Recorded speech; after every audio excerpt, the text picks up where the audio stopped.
Hello, everyone. Hello, everyone. Thank you so much for joining us today.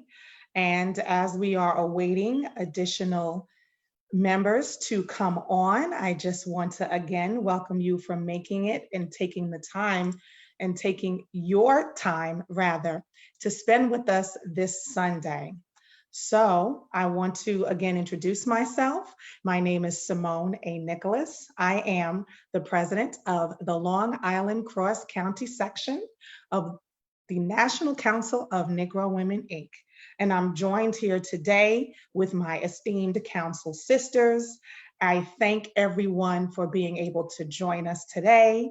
And at this moment, please understand that while I am also your host and facilitator, I am also ensuring that everybody can join, as well as ensuring that everyone can see us out there on Facebook land. You can join us on Facebook at our page, which is the Long Island Cross County section. Just simply type that in once you get on Facebook and feel free to join us there as well. So right now, I just want to acknowledge all of our members that are here, as well as any affiliate members that were able to join us. I thank you for spending the time.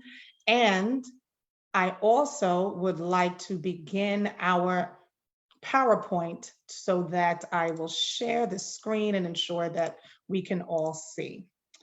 So as we begin today, our breast cancer awareness town hall with Ogori and Kalu, MD, MS.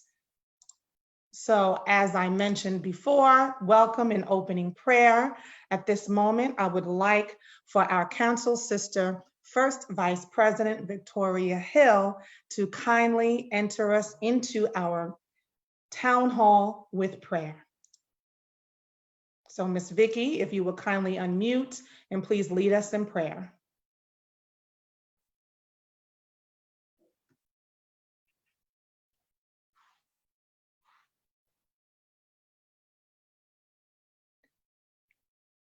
She might be having some technical issues.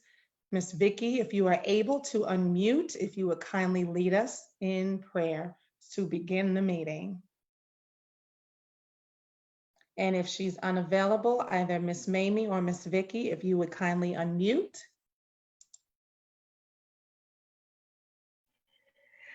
Okay, can you hear me now, madam? Absolutely, Madam First Vice, thank you so much. We can hear you. Okay, you're welcome. My pleasure. Thank you so much, Heavenly Father, for bringing us together for this occasion. It is wonderful to know that your grace is sufficient and help us go through the many challenges we have in life. Yes, we still are experiencing breast cancer, but we know eventually you will take care of this and bring us to the point where we no longer has this situation, this problem. We thank all of you for coming, and we know that we will gain knowledge from this oncologist because she has the background and will and interest in giving forth her presentation. We thank her, and we thank her also for taking the time out to do this for us.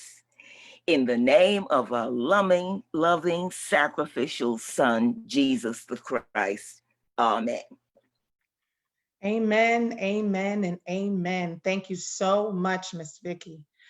So at this time, let's go over our agenda.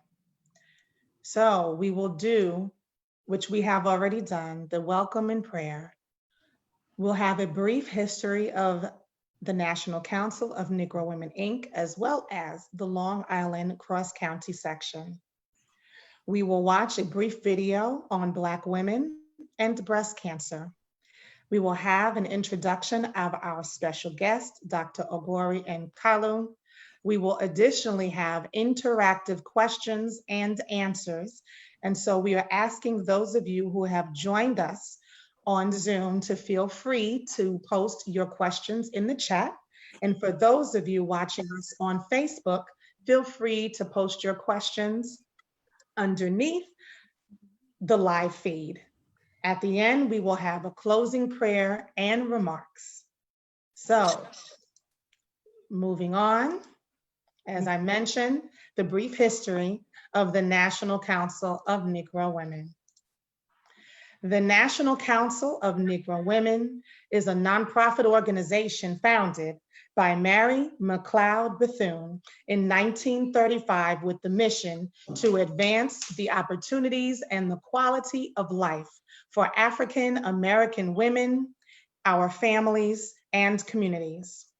Mary McLeod Bethune wanted to encourage the participation of African American women in civic, political, economic, and educational activities and institutions.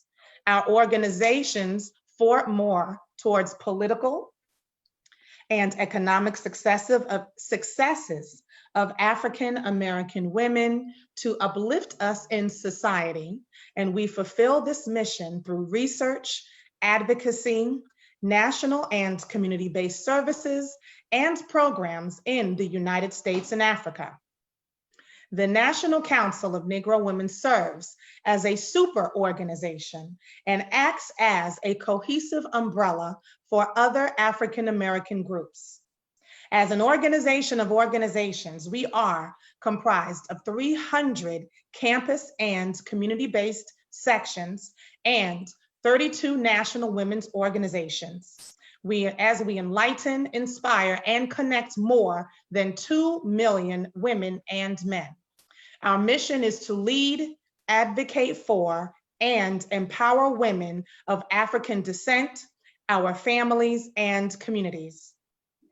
Our founder, Mary McLeod Bethune, saw the need for harnessing the power and extending the leadership of African American women through a national organization. Our organization stems from the National Association of Colored Women, which also saw a purpose in supporting African American women's rights in political and economic say. Despite small beginnings, in 1945, when the United Nations was founded, the federal government gave NCNW, along with the National Association for the Advancement of Colored People, NAACP, observer status to the international body. Dr. Dorothy Irene Height became our 4th national chair and president in 1957 and remained national chair and president for 40 years. As national chair and president, Dr. Height participated in the civil rights movement and was considered a member of the Civil Rights Six. Her background as a prize-winning orator allowed her to serve as an effective middleman or middle person through creating a dialogue of understanding between unfamiliar parties, and she is credited as one of the chief organizers for the March on Washington, as well as becoming a key part in the demonstration's success. Expanding NCNW internationally, Dr. Height developed many volunteer programs in Asia, Africa, Europe, and South America. In the 90s, Dr. Height received the Presidential Medal of Freedom from President Clinton, raised and successfully paid off the mortgage of our national headquarters in Washington, D.C., becoming the only edifice that is completely owned by any African American organization in the area. In her final years, Dr. Height was called the godmother of the civil rights movement and a hero to so many Americans. As of 2018, our national chair and president is Dr. Janetta Betch Cole. She is an American anthropologist, educator, museum director, and college president. Dr. Cole was the first female African American president of Spelman College from 1987 to 1997. Dr. Cole also was the president of Bennett College from 2002 to 2007, therefore holding the title of being the only person who served as president for both all women's historically Black colleges and universities. Ushering in a new era of social activism and continued progress and growth for our organization, Dr. Cole's charge is to ensure that we have our seats, and if necessary, create our own table. Dr. Cole continues to carry out the vision and mission of our organization into a new era of the 21st century as she brings a platform to bridge the generations within a solid stronghold of NCNW. Today, NCNW's programs are grounded on a foundation of critical concerns known as for the Future. NCNW promotes education with a special focus on science, technology, engineering, and math, encourages entrepreneurship, financial literacy, and economic stability, educates women about good health and HIV/AIDS, promotes civic engagement, and advocates for sound public policy and social justice. The Long Island Cross-County section of the National Council of Negro Women, Incorporated was organized on April 24th, 1994 by Ms. Johnny M. Walker, who also now serves not only as our section parliamentarian, previous titles within our section, but is currently the New York State convener who was appointed by Dr. Height herself, as well as the co-chair of the Bethune-Height Recognition Program. Many of our founding section members are with us today, and as of September 1st, 2020, I am proud to serve as the current section president. So thank you again. So at this time, can everybody see the PowerPoint? Hopefully, yes, give me a thumbs up or tell me a yes. Yes. Awesome. So we're going to watch a brief video on Black women and breast cancer.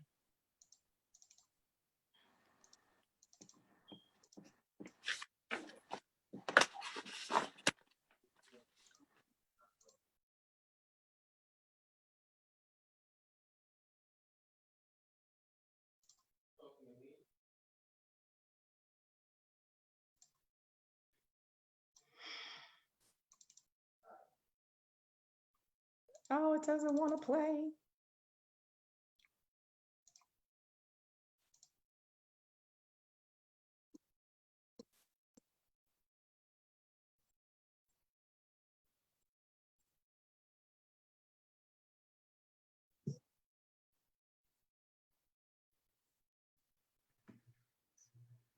We don't hear any volume. I'm sorry, you said you cannot hear it? No, ma'am, no volume. Okay, thank you. So I will go directly to the other screen that I have up. So I appreciate your telling me that. You're welcome.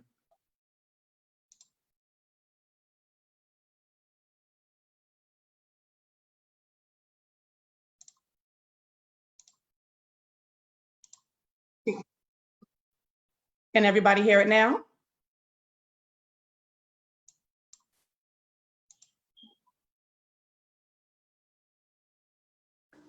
No. No, so you can hear it.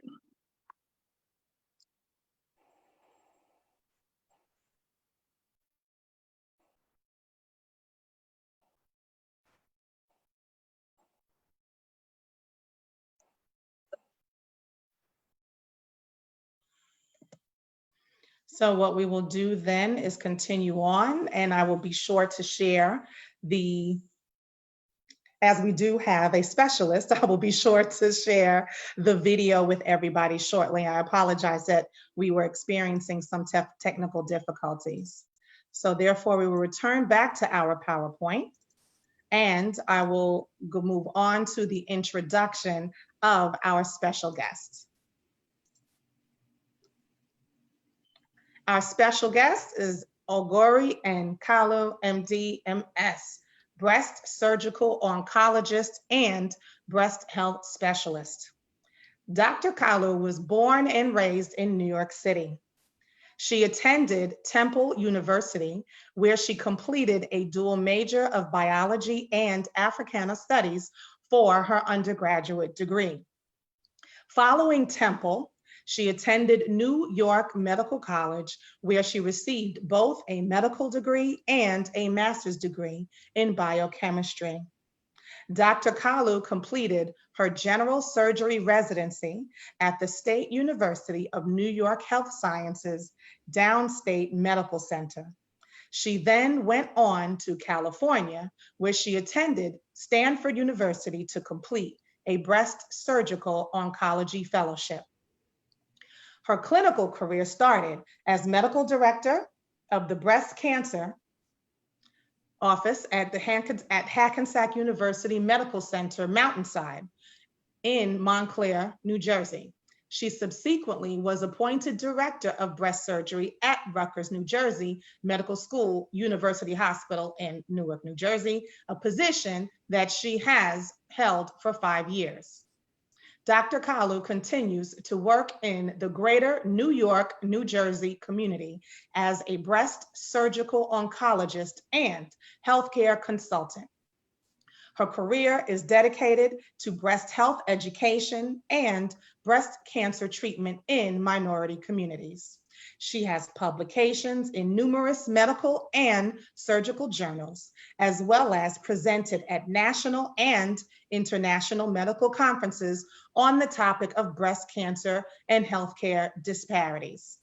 It is my honor, of course, to again introduce to you Dr. Ogori Kalu. So, yay! Thank you, Dr. Kalu. I want everybody to know that it may be a little hard for me to keep saying Dr. Kalu because I have known Ogori for over 30 years, as her sister and I attended undergrad together. And so while not only is her sister and I very close friends, I have absolutely been inducted into the family, and I am officially she's my other sister. Yes. So, so everybody that has joined us, please forgive me if I do slip up and refer to her by her first name, but she absolutely has a very dear place in my life, in my family's life, and in my heart.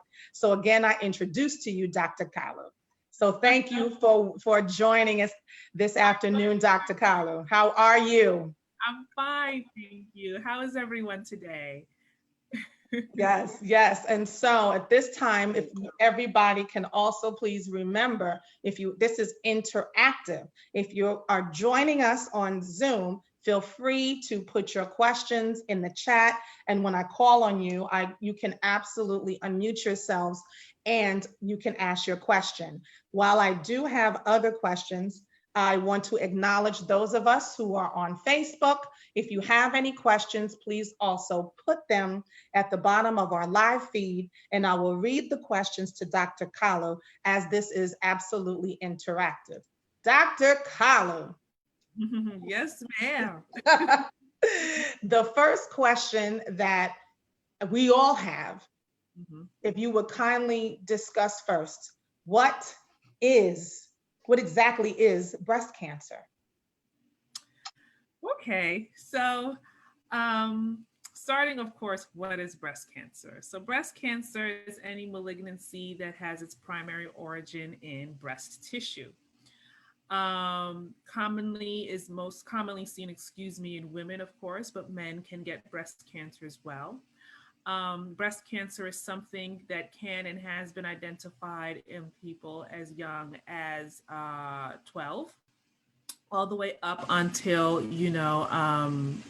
up until death, senior citizens, 80s, 90s, and onwards. Breast cancer is primarily a tumor that is driven by hormonal influences to breast tissue, whether it's in men or women. And it happens to be, at least at this rate, the highest cause of cancer-related death in women today. Wow. And the highest cause, wow. So thank you, Dr. Kalu. What, and you already touched on this, what exactly causes breast cancer? Well, cancer in general is caused by any sort of abnormality in the at the cellular level of replication in cellular tissue. So all of our cells in our body, from our head to our toe, within the DNA of each cell, there's sort of a little machine that lets the cell know that it's time to be born, it's time to live, and it's time to die. Hence, we have a rejuvenation of all the cells in our body over a certain period of time. Cancer is caused by a error or deficit in that mechanism. So in other words, a cell is not being told to stop living. It's not being told to die. It's just being told to keep on replicating, keep on, growing or making multiple copies of itself. And that, in essence, is what cancer is. For breast cancer, at least we know for a majority of the cases of breast cancer that occurs in men and women, there's a high percentage that is caused by the hormonal influences to breast tissue of women and of men, particularly the hormone of estrogen, and how it contributes to perpetuating this abnormal cycle in abnormal cells.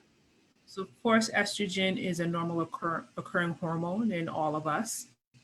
However, if it's exposed to an abnormal cell, it actually feeds into these tumors and growing and multiplying and ultimately causing a malignancy. So Dr. Kalu, when should I begin screening for breast cancer? So, the recommendation has traditionally been starting at the age of 40. Women should start screening mammograms every year. There have been different studies that have come out over the last few years that have suggested that maybe starting at 40 and every year may not be necessary, in the essence that the idea being that there's a higher exposure to the radiation attributed to mammograms in relation to the necessity of actually picking up, or how often you're picking up these malignancies.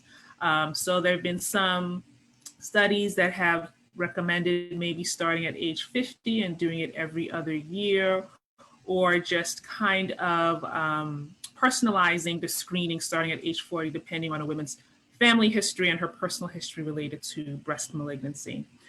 But as far as my recommendation, especially for women in the African American community or women of African descent, I strongly recommend starting at age 40 and doing the mammograms every year from age 40, and having a physician doing a clinical breast exam starting at age 40, because we do know in our community that the average age of development of breast cancer is younger. The average age nationally is usually like late 50s. Mid to late 50s, if we look at all races combined. But if you look at, for women of African descent in this country, the average age is really about 50, early 50s, late 40s.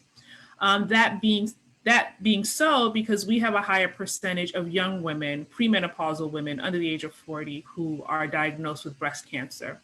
So, which is why I strongly recommend for women of color to start at age 40, because we just have a higher percentage of younger women who are diagnosed. So we all know that if you screen early, you catch it early, and that's your best chance of survival.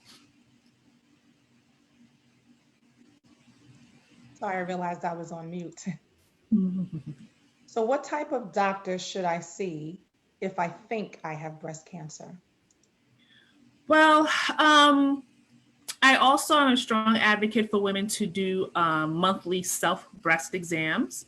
So if by chance you do an exam and you find or suspect an abnormality in your breast, I suggest you first take it to your primary care doctor or GYN, depending on where we are in life. For younger women, the doctors we see most frequently are GYN, gynecologists. later in life, we switch over to having an internist or primary care doctor as our primary doctor. So whoever is your primary doctor in charge of your care, you bring it to their attention. I'm a strong advocate for women to be self-advocates, advocates for their own healthcare. So if you do see that gynecologist, that primary care doctor, and they examine you and you're not quite satisfied with an answer to an abnormality that you feel is going on with your breast, then you have every right to request seeing a breast specialist. And ultimately, I feel that as women in general, we know our bodies. So if we do find something abnormal, we should do our best to investigate, because as Black women, we do have the highest mortality rate for breast cancer. So it's very important that if we suspect an abnormality, we investigate and have an answer, or get an answer to the best of our ability. Thank you. Wow. You started discussing this, but what are the treatment options that are typically available? So it all depends on your stage of diagnosis and also what kind of breast cancer you're diagnosed with. Clearly, we try to encourage women to do screening regularly so that they are diagnosed, if they're diagnosed, they are diagnosed at the earliest stage possible. So in general, we divide the treatment options between surgery, medications, plus or minus chemotherapeutic medications, and radiation therapy. Surgical therapy, for the most part, breast cancer, as long as it's contained, and when I say contained, meaning that it's not metastatic, gone beyond the breast. For the most part, for those women where it's not at stage 4, metastatic, not gone beyond the breast, surgery or some kind of surgical intervention will be a part of their treatment options. And as far as surgery is concerned, you have the option of doing what we call a lumpectomy, which is breast conservation therapy, where we're just removing the area that is related to the cancer. Just a small portion of the breast has the cancerous tumor in it, versus a mastectomy, which is the removal of the entire breast. And we always, plus or minus the option of breast reconstruction. So those are primarily the two surgical options for breast cancer. And of course, we do a lymph node biopsy to assess whether or not cancer has left the breast tissue going into circulation. And that comprises, for the most part, your surgical options. The other option as well is chemotherapy. Again, depending on what kind of breast cancer you were diagnosed with, will determine whether or not chemotherapy is recommended for you, and also will determine whether or not an endocrine or hormonal therapy is recommended. And this is a tablet medication that's typically given for any hormone-driven breast cancer that actually blocks the activity of the hormones to breast tissue to prevent any future breast cancer. So there's an array of different kinds of medications, chemotherapy and non-traditional chemotherapy that's given for breast cancer treatment. But again, it depends on what kind of breast cancer you are diagnosed with. And then lastly, there's radiation therapy. And radiation therapy is, a targeted therapy that's directed towards the area of cancer. So if you had cancer in a certain part of your breast, the radiation beams are targeted to that area of your breast where the cancer was. On average, it's over the course of 5 to 6 weeks, 5 times a week. And that is primarily to get what we call local control, meaning to target any microscopic cancer cells that might not have been identified during surgery or during breast imaging at the breast or at the tissue level. Radiation is supposed to take care of that to prevent any local recurrence at the site of that primary tumor after treatment. So those are the 3 major categories of treatment for breast cancer that's available right now. Thank you, Dr. Kalu. That was very comprehensive. So what would be the possible side effects of the treatments that you discussed prior? What would be some of the side effects, and how could I manage them? So at least for surgery, the side effects or the risks of surgery for breast cancer are related to the risks of surgery for any other kind of disease or medical condition, meaning the routine thing, the risk of bleeding, the risk of infection, and of course, there's always the risk of death anytime you have any procedure done under general anesthesia. But specific for, let's say, for example, a mastectomy, say you're removing the breast and plus or minus breast reconstruction, one of the main things that you have to talk to your patient about prior to surgery is the risk of having the skin possibly not surviving the surgery, what we call like a skin flap, whether it's necrosis or some kind of injury to the skin post-surgery. And that also could happen related to breast reconstruction. So a small percentage of patients who have that, basically a cosmetic issue related to the surgery, but it's a risk nonetheless.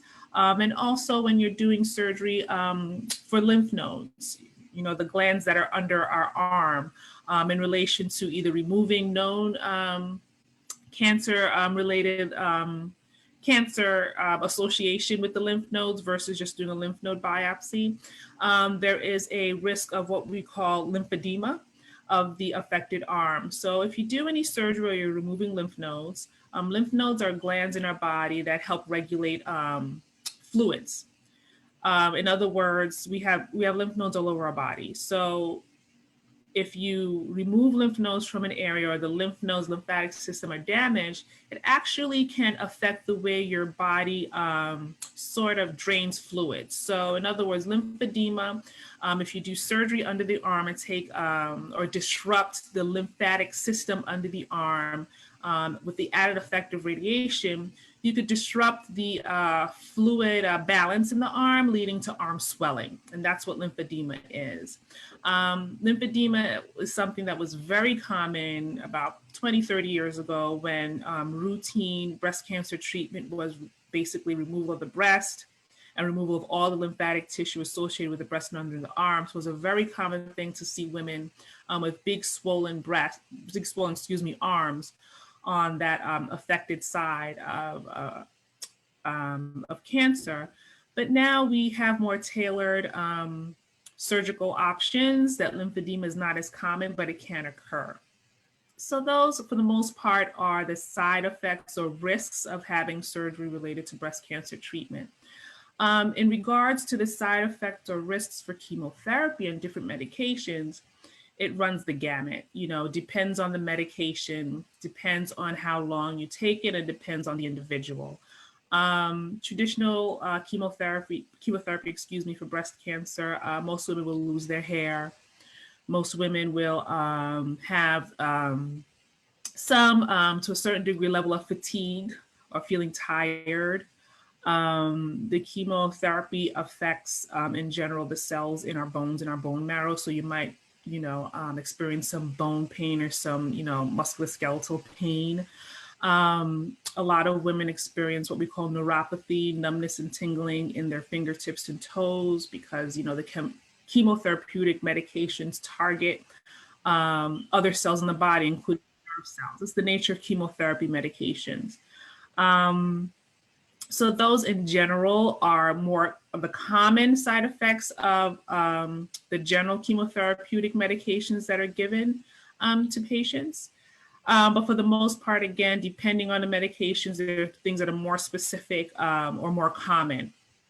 And then with radiation therapy, the most common side effect or the most common complaint that women have who have gone through radiation therapy is just feeling really tired or exhausted. I don't know if any of you guys have ever experienced sitting out on the beach or sitting in the sun all day. And when you come inside from the sun, you just feel exhausted. Haven't really done anything, but just because you're sitting in the sun, you just feel tired. It's the same thing. The radiation energy you're getting from the sun that's making you feel tired is the same kind of radiation that's going, you know, treating you for the breast cancer. So you come out of that session feeling tired and exhausted. Also, the risk is, of course, because it's radiation and it's like, you know, radiation beams to that area of your body is burn, skin burns. And that's something that is monitored every day by the radiation therapists and the assistants and the technicians to make sure that your skin doesn't burn. So those are the two major side effects of radiation therapy. Thank you again, Dr. Kalu. So, what if I'm interested in starting a family, or I find out that I am currently with child and I find a lump in my breast, which then I find is a certain stage of breast cancer? Will it affect my ability to carry my baby, or will it affect my ability to have or conceive a child? So that's a very interesting and important question to ask. So I'll start off by addressing the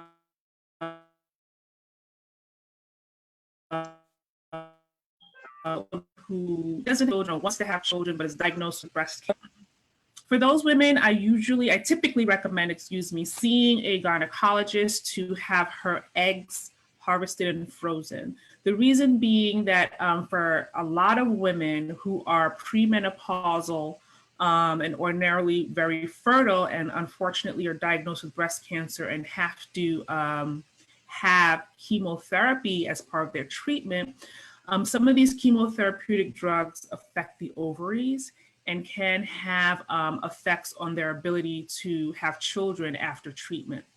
And there are also the hormonal medications, particularly tamoxifen, that is recommended for a subset of women who have hormone-related breast cancer for at least 5 to 10 years, is a medication that causes spontaneous miscarriages. So we clearly don't want a woman to be pregnant while she's on that medication, and that medication is typically recommended for 5 to 10 years.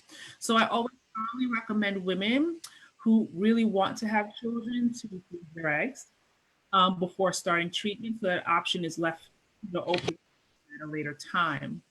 And for women who are pregnant at the time of diagnosis, it's a very lengthy discussion to have. So it depends on the, say she's 2 weeks pregnant or 3 weeks pregnant, and unfortunately they've diagnosed her with breast cancer. Surgery, chemotherapy, radiation, all of these three treatment options are not really recommended during the first trimester. For anyone who needs to have surgery, we usually recommend to at least wait till the second trimester because of the medications that are given for general anesthesia and how it affects the unborn child. Chemotherapy, the same thing. All of these medications directly affect the neural or central nervous system development of the unborn child. And of course, you don't want to radiate a person who is carrying a baby in their uterus. It'll obviously affect the development of the child. So if the woman's in her first trimester, it's a discussion you have. You have to always give her the option of not continuing with the pregnancy or start her treatment, the option of delaying her treatment with the risk of obviously delaying the progression of her cancer, delaying the treatment to the second trimester.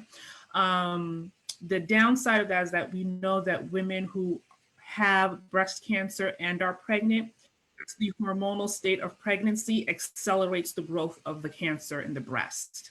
So typically we see women at a more advanced stage of breast cancer who are pregnant because of the nature of the hormonal balance in their body. So it's a really tough discussion to have with women. Obviously, if she's already in her second or third trimester, it's a little bit easier discussion. They could go on to have surgery or go on to have chemotherapy. I have treated women who have had chemotherapy while pregnant and their children come out fine, normal, and healthy. These are women who were, treated during their second and third trimester after the major neural development of the baby has completed. So you can be treated, but it depends on what stage of pregnancy you're in. Thank you. That was always a large question that a lot of women have had with regards to being able to still conceive and successfully have children. So thank you for going so much in depth about that. I'm going to pause our questions and I'm going to go and look on Facebook. So we do have a question, but I believe that the person was able to successfully rejoin us. And I want to give a shout out because I do see members from other NCNW sections here. The immediate past president, Pamela Davis, was able to ask the question on Facebook, and she is also with us back on Zoom. So Pam, I can either ask it or you can ask it. It's up to you. Hi, Simone. I just want to let you know this is an excellent forum. I'm glad I joined. Kudos to the Long Island Cross County section. I'm Pamela Davis. I'm immediate past president, currently first vice president of the Queens County section of NCNW. And Dr. Kalu, my question was, the last time I went for a mammography, as I arrived, the nurse asked if I wanted to do a 3D mammography instead. She just said, you know, oh, your insurance covers it, but didn't go into great detail in terms of what the difference is between regular and 3D mammography. So I was wondering if you could share with us the difference between the two, and should we be requesting 3D mammography versus regular mammography? Right. So 3D mammography basically, so mammogram, just, you know, to define what a mammogram is, it's really an X-ray of your breast. So just like if you take an X-ray of your leg or your arm, they put your leg up against a plate. I don't know if anyone's ever had an X-ray before. They put your leg up against a plate and it produces a picture where the bone looks white and the fat looks gray, and you can see whether something's broken or not. Similarly with the breast, instead of one plate, they put the breast between two plates and it's compressed and you're taking an X-ray of it. So it's what we call a two-dimensional picture. So it's just like a flat picture. You don't really see any depth. You only see it in two dimensions. So if something is sort of smashed like a pancake and smeared, which is what essentially what's happening to our breast during a mammogram, you just see some white, you see some gray, you see some black. It's fine for a woman who has mostly what we call fatty breasts, meaning she has more fat in her breast than traditional breast tissue. What I define as traditional breast tissue is ductal cells, lobular cells, all the cells that would have been productive if we were pregnant and we were going to nurse our babies. Those are the cells that produce milk. And those are, you know, that's what we call breast tissue. It's much denser and much more condensed when we're younger, because that's our childbearing, those are our childbearing years. So that's why our breasts feel firmer or perkier when we're younger, because they're preparing itself for the time when we are pregnant and are going to produce milk to nourish the child. As we get older, especially as we reach 40 and onward, we're approaching menopause and postmenopausal, those areas of dense or traditional breast tissue start to regress and get replaced by fatty tissue. We may still have the same contour, but we won't have the same firmness, which is why our breasts start to sag as we get older. So when a mammogram is done on a woman who's older, who has more fat versus dense breast tissue, those plates, they're going to squeeze the breast and a picture comes out and everything looks more or less black or gray. And if anything stands out as white, meaning like a solid tumor, it's easily identified. But those of us who are not at that age, who are younger or have a higher volume of dense breast tissue, it's very hard to differentiate between a solid tumor versus just normal breast tissue. So even if we do that compression with those two plates, sometimes we don't really see as clearly as we would if our breasts were a little bit older or had higher percentage of fat. So when we do a 3D mammo, what we're able to do is take that image and kind of rotate it or rotate the picture in a three-dimensional way. So we're actually seeing the breast three-dimensionally. So something that might look in a two-dimensional way, flat and dense or dark, we're like, does that look like a tumor or is that just breast tissue? We can rotate the picture in 3D, like almost like a 360 rotation of that image, to get an idea of whether is that a solid tumor versus just the breast tissue that's looking a little bit dense. So a 3D mammogram is actually a more a more sensitive picture, a more sensitive mammogram. It's able to delineate abnormalities much easier than a 2D mammo or a traditional mammogram, especially for a woman who has denser breasts. So I, definitely would tell anyone if their insurance covers 3D mammo, which I think nowadays most insurance carriers do cover it, they should then proceed with the 3D mammogram. Thank you. Thanks, Pam. And thank you again, Dr. Kalu. So speaking on the topic of mammographies, what about, or what exactly is the BRCA gene test? And I've also been advised of requesting or asking for a sonogram during my mammography. Okay, so I'll start off with the sonogram. So, I briefly talked about, what a mammogram is, an X-ray, and a sonogram is an ultrasound. So an ultrasound looks at things using sound waves to identify structures. Just like, when you're pregnant, you have an ultrasound that can see the baby. It's really sound waves that gives you more of a clear-cut, definitive image of what you're seeing as far as whatever it is you're imaging. In other words, when you do a mammogram, it's just a picture, an X-ray, and you're looking at an area of concern that could just look like almost like a whiteout or some dense area. And you're unsure of if there's anything there, any abnormality. So the second tool you would use would be an ultrasound. And an ultrasound assesses that same area of breast using a different medium or platform, which is sound waves, able to identify solid or cystic structures within the breast, more clearer than a mammogram. So we usually use it as an adjunct or as an additional tool to actually evaluate the tissue, as an image to get a better picture of what's going on in the breast.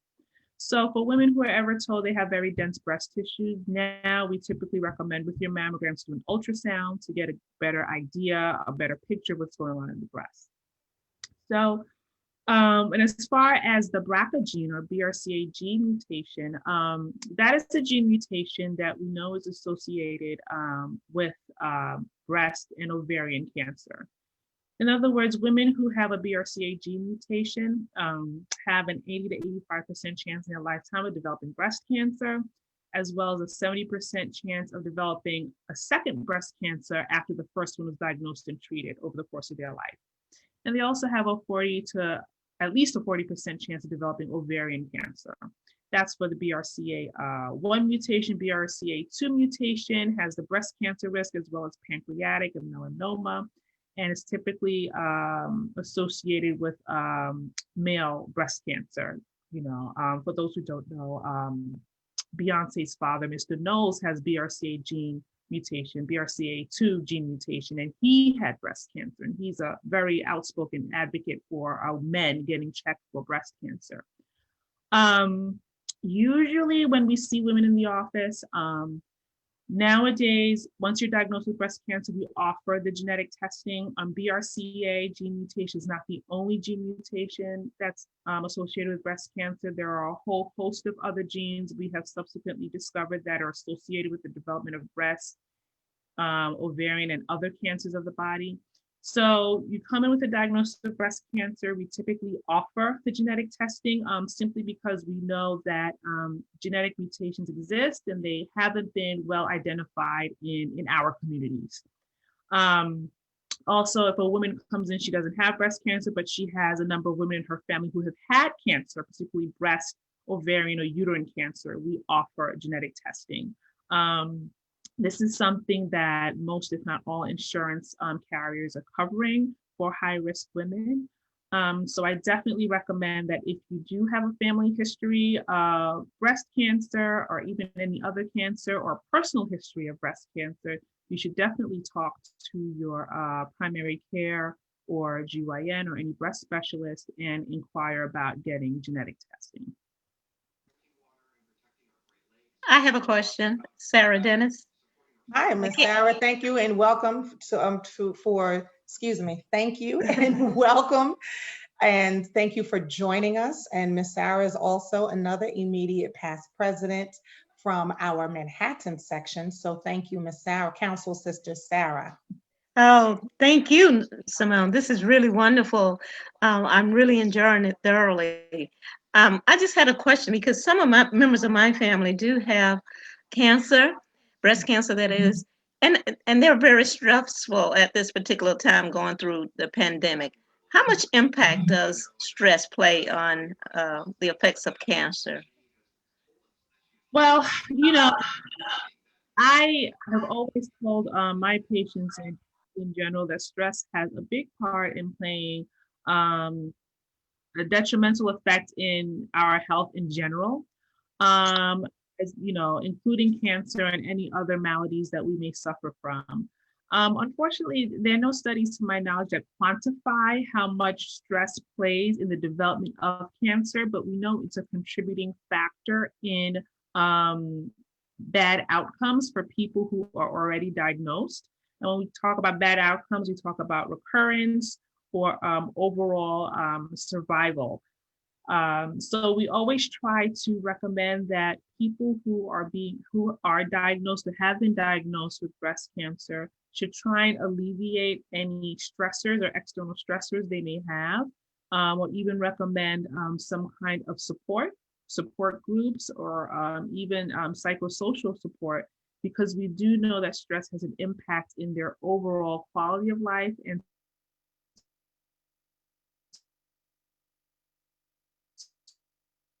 after diagnosis.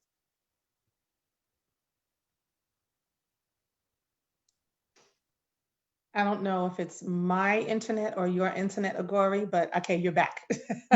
It might have been mine. I apologize. And so I hope everybody heard the rest of that answer regarding stress and stress playing a high risk factor amongst breast cancer. So thank you again.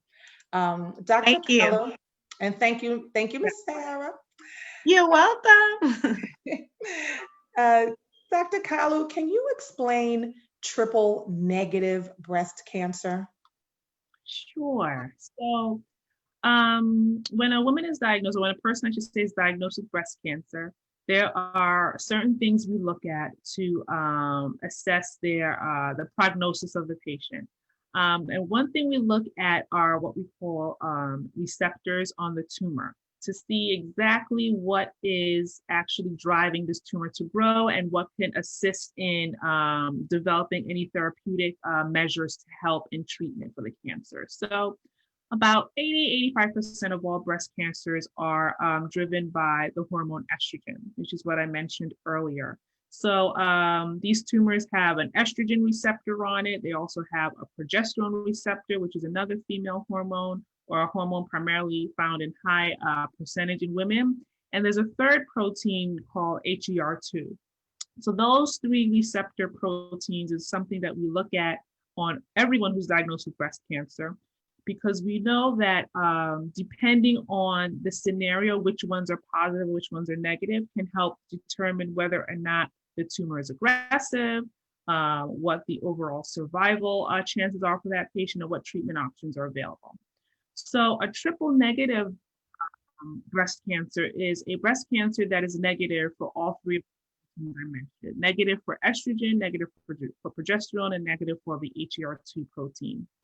The reason why this kind of breast cancer is of concern is because we know that women who are diagnosed with this form of breast cancer have the worst overall prognosis than women who have an estrogen-driven breast cancer. Even though it does comprise roughly about 15–20% of all cancers we've diagnosed, we do know that they have a higher representation in women of African descent, and a higher representation of women who are diagnosed at younger age, as well as women who have the BRCA gene mutation. So these women are at high risk of developing this more aggressive form of breast cancer. This breast cancer has a lower survival rate.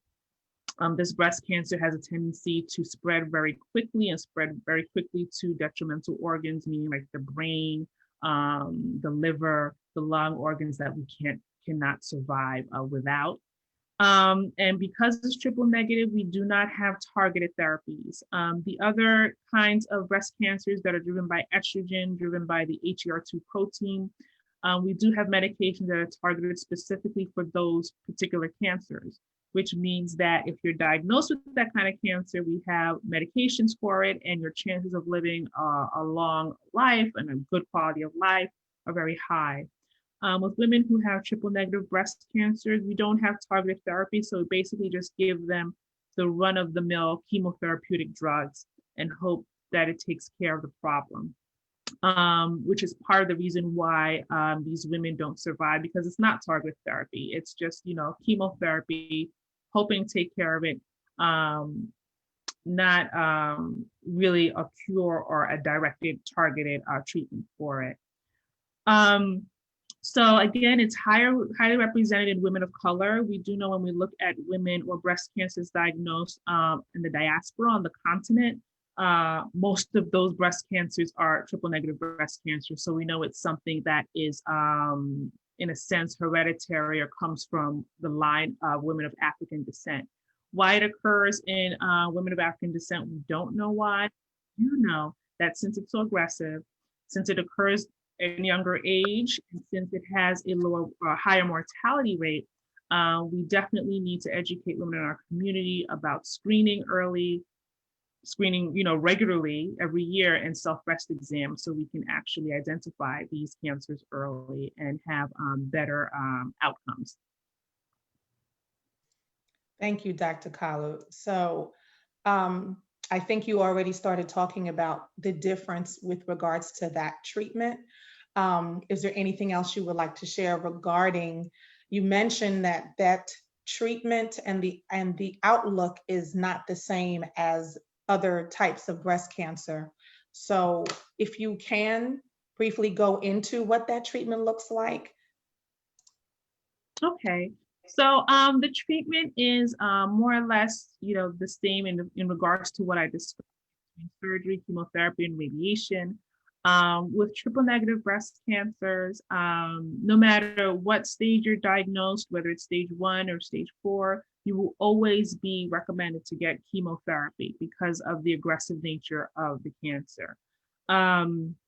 Triple negative breast cancer also has a high local recurrence rate. So I know for my patients who are diagnosed with triple negative breast cancer, I have a discussion of, even though you're diagnosed in one breast, consider having both of your breasts removed and with breast reconstruction, because of the high risk of recurrence and the risk of it coming back from the other breast, at least for women of color and women who have triple negative breast cancer. That's a discussion to have. But essentially, the chemotherapeutic medications that are given are typically the routine chemotherapeutic drugs that are given to people with breast cancer.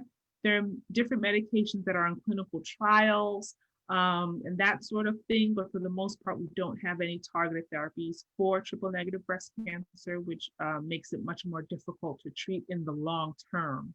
In other words, so even if we treat it in the immediate setting where you're first diagnosed, for women who are given chemotherapy, there's only so much chemotherapy your body can take over the course of your life because of the levels of toxicity of these medications.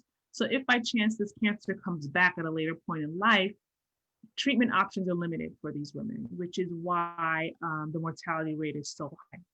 Because once you're given such a high dose of chemotherapy up front, what are your options later on if it comes back later? It's limited. So that's one of the big areas of research and study is triple negative breast cancer, because we really need to figure out a way to properly treat women to, again, increase their chances of long-term survival. So thank you for that. And I know that you are very heavily involved with a foundation, but prior to me going into that, we do have somebody who has their hand raised. So Joanna, feel free to unmute yourself and please ask your question. Hi, thank you for taking the time out to discuss this with us. As a woman that comes from a family of high-risk breast cancer, I'm beyond the age. I've already done my mammos and I'm pretty current with them. But if I had a teenage daughter, at what age do you start recommending that they go in, coming from a high-risk family? Right. So, you say high risk. Have you also gotten genetic testing or genetic screening done? I did not. I did not. But my mother had breast cancer, my aunts, things like that. So it is strong in the family. Okay.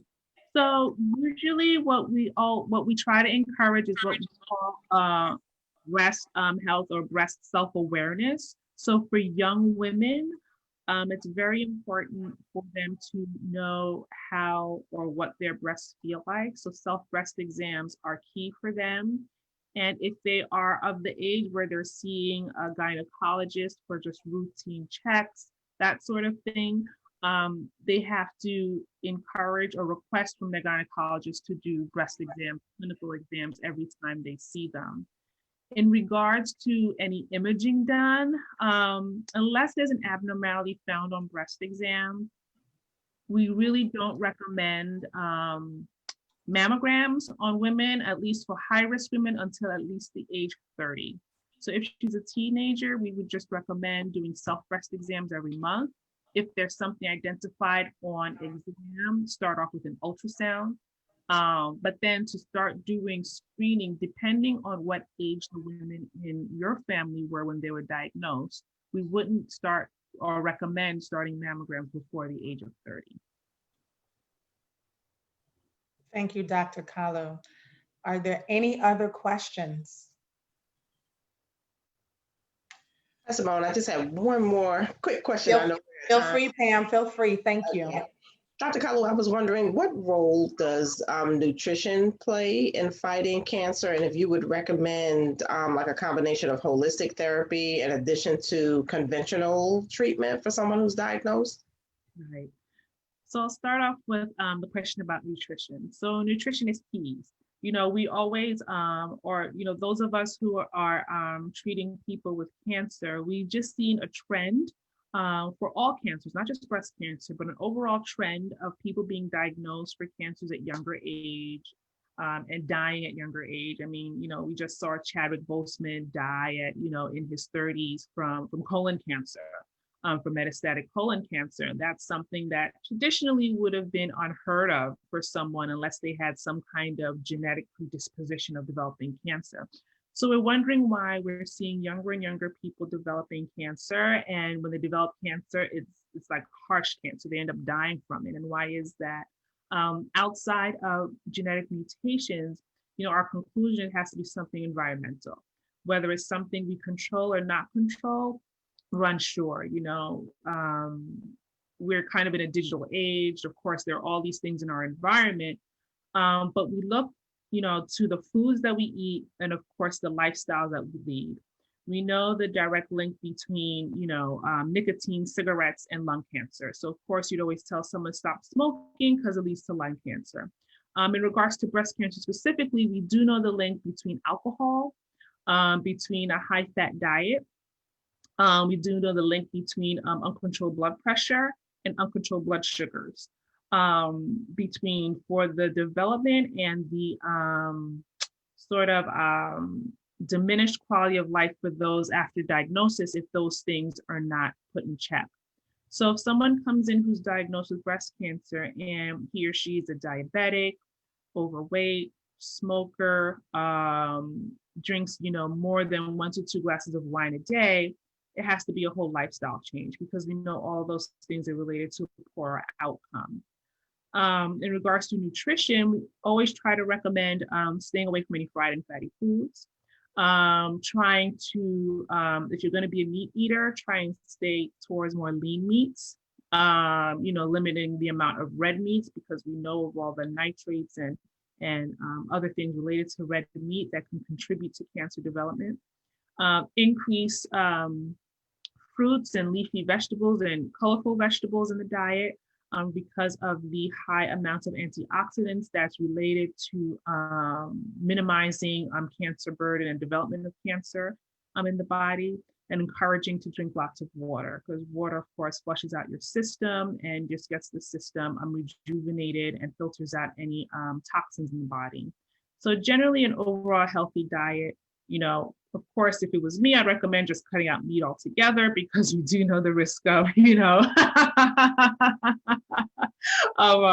of meat in the diet and the benefits of just having a plant-based diet and sort of seafood-based diet. But for the most part, it's just having a good, healthy, balanced diet and limiting the toxins, the alcohol, the cigarettes. Also for breast cancer, I try to tell them to stay away from dairy, stay away from anything that causes sort of an increase in inflammation in the system, sugars, added sugars, those sorts of things. That contributes to an environment that's conducive to the development of cancer and cancer cells. As far as holistic treatments, I'm a proponent for a lot of holistic treatments, as long as they're done in a way that doesn't interfere with traditional treatment. Because holistic treatment is not, for the most part, a slam dunk for everyone. For some people, it works really well to alleviate symptoms, to control things like blood pressure, stress levels, those sorts of things, pain control. And for other people, not so much. So I think if they just stick to what we know, tried and true, that does work for women for breast cancer treatment, as far as the traditional medication that your doctor would recommend. And if you use holistic as sort of an added therapy to assist with the symptoms, not necessarily looking at it as a treatment, a primary treatment modality, but as an addition to, I think it works, and it works really well for most people. Thank you. Thank you. Do we have any final questions from our Zoom participants? And I don't see any more questions from our Facebook participants. If we do not have any others, what I did do in the chat was put the link regarding the Triple Negative Breast Cancer Foundation. And Dr. Kalu, can you talk about your current fundraiser? She might have frozen again. Dr. Kalu? Yes, so I'm currently, do you hear me? Yes, I can hear you, yes. Okay. I'm currently on the executive board for the Triple Negative Breast Cancer Foundation. It is a foundation that primarily is dedicated to the education, as well as the support for women who have triple negative breast cancer in the country and actually all over the world, because we do have affiliates in Europe as well, and also dedicated to raising funds, supporting the research for targeted therapy and hopefully a cure for triple negative breast cancer. We're currently having a virtual gala, October 27th this week. And we do have online fundraiser that if anyone is willing to just donate, even if you're just going on the website and participating in our online gala, just to see what we do, the women we connect with, the education and the research that we support.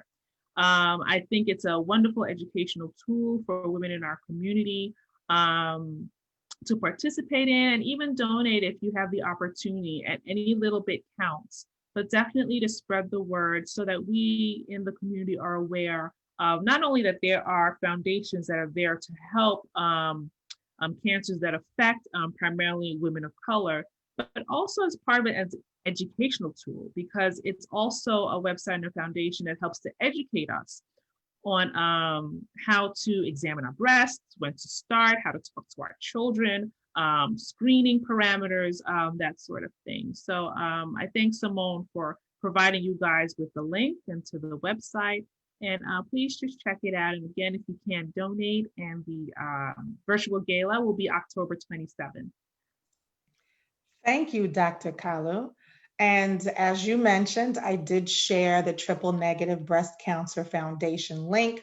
I also shared your fundraiser link in the chat. I will be sure to share that as well with our friends on Facebook who are joining us live or who may be able to see the video later.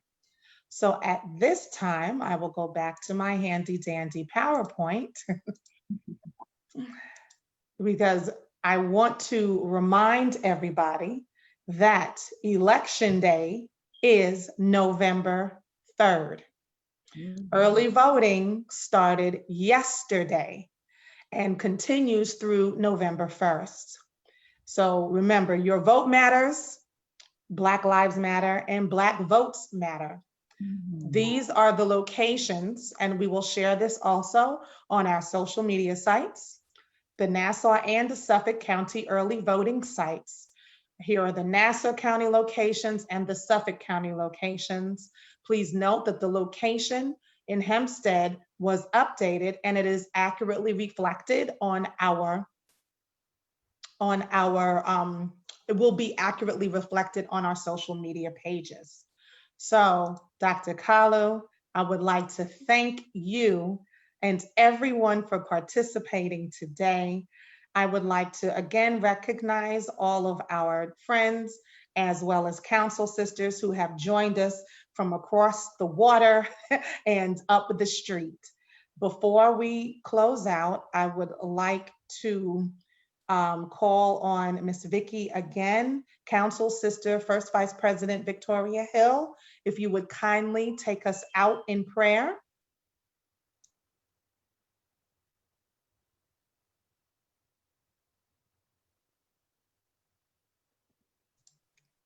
Council Sister Vicky, if you would kindly unmute yourself and take us out in prayer.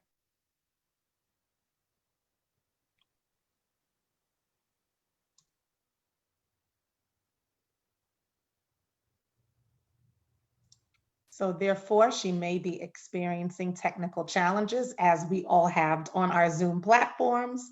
And so if we would kindly bow our heads, close our eyes.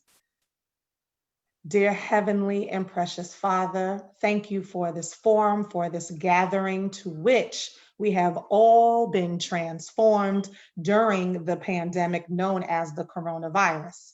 That has not taken us away from ensuring that we display the kingdom through the Council of Sisterhood, through our friends, through our families, and we bless every one of the participants as well as the esteemed Dr. Ogori and Kalu.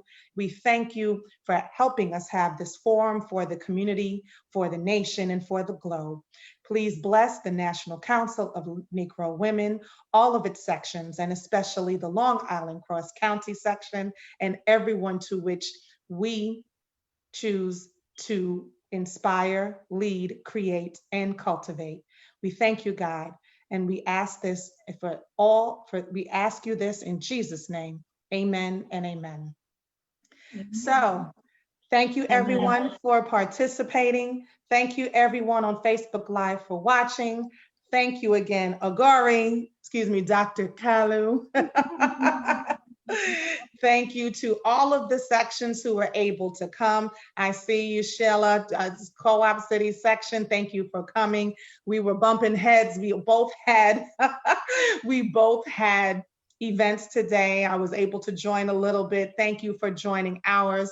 Thank you also, Queens County, for being represented. Thank you for Manhattan section, and to all the sections if I did not name you. We appreciate and love you and are sending sisterly love everywhere. So to everyone, thank you so much again for joining. Please look out for additional events from the Long Island Cross County section. Again, I leave you in love. My name is Simone A. Nicholas, and I am the president of the Long Island Cross County section, proudly representing the National Council of Negro Women.